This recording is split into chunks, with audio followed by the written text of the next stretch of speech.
fan of all tractor brands, but I really enjoy Oliver. I grew up in Churchill, New York, and I live in Hopkinsville, Kentucky now, which is about 700 miles south of here. Kentucky, Western Kentucky is very much like Western New York, a lot of farming, just a lot of stuff. I started Big Tractor Power in 2001. I was living in Washington, D.C., and I started as a website because I was looking around on the internet, and I couldn't find a lot of information about tractors. You can see maybe a page that had a John Deere 2-cylinder tractor or a Farmel M, and I was thinking, well, where are the Snyders, the Big Buds, the Olivers? And I, starting in third grade in the 1980s, I was born in 1976, I started taking a camera with me, just walking around the neighborhood, and I ran track and cross country in high school, and I would carry my camera with me when I would run. So I would take pictures of all the tractors that I was seeing. And I wish I'd introduced myself to farmers, because today, if I see a cool tractor in the field, I'll just pull up and say, "Can I take a video of your tractor?" And people say, "Sure." "You want to take a video of our tractor?" "Sure." It's not done, it's good stuff. But I've never been turned away. Someday I may, but the farmers have been very friendly, and it's been a great experience. I enjoy seeing all this new modern equipment, 16-row combines, great guys. But my favorite thing to do with Big Tractor Power is find the classic tractors, doing exactly what they were looking for, taking the corner, plowing, capture that motion, the sound, and the memories. They're really popular. In 2010, actually on August 11th, 2010, I started Big Tractor Power simply because I wanted to share what I was seeing farming with my friends. I had no idea about subscriptions, reviews, and over time, over the past 13 years, I've posted 2,400 videos of tractors, combines, and farmers sharing history. The channel's had 273 million views. I can't even imagine how many hours and years that adds up. There's just people all over the world that enjoy tractors and farming. I just enjoy sharing that history. And I'd like to link history together. I'm doing a video on a brand new neck tractor. I'd like to link that back and talk about what AGCO is, what farm equipment was, what Oliver, how they all go together and tell that story. That's what I want to do tonight. Is that I was born in January 1976. The last Oliver tractor was produced in August 1955 in February 1976. So I just missed out on some great history to see those tractors do. But I definitely remember the white farm equipment days. I grew up here in Caledonia, New York, where Tom Farms and Asper Brothers was white dealer there. And as a kid, I would go in, and my favorite thing to do was grab all the sales. Grab it. I have a very good collection of Oliver white equipment going back to the 60s today, which helps out making the videos. But grabbing all that literature, it looked just like going to Alton's and in New York and got here, Rochester Tractor, Verizon, Tile Life. But I had no idea the turmoil that white farm equipment was in the early mid-1980s. You go to the deal with everything looked great.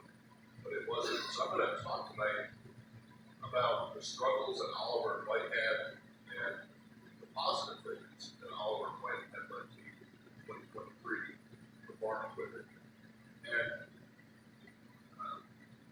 it all really started as far as tractors go with Charles Hart and Charles Parr. As you mentioned earlier, they met in college. They started a music business in 1893 and then developed into a factory by 1896. They got an investor group. They were selling executives. They grew to the point they were in Madison, Wisconsin. They needed more factory space. Madison, Wisconsin. Today, chambers of commerce, everyone is much more. We've got to get a new industry here. We need new jobs. Madison didn't want it. So they went to Charles City, where they found some land in Iowa. Charles City had a group of local businessmen that were interested in developing the community, and they welcomed them to Charles City. That's when they started their plan. And there's a great book called The Tractor Builders that gives a really in-depth history of the hard part and Oliver, not so much from a farm machinery perspective of the people that were involved.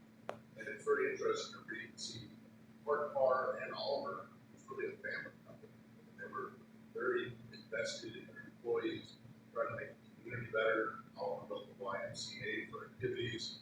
They helped people buy houses. The biggest problem Oliver had in our part was there was always a housing shortage. In the early days, there was a transportation shortage.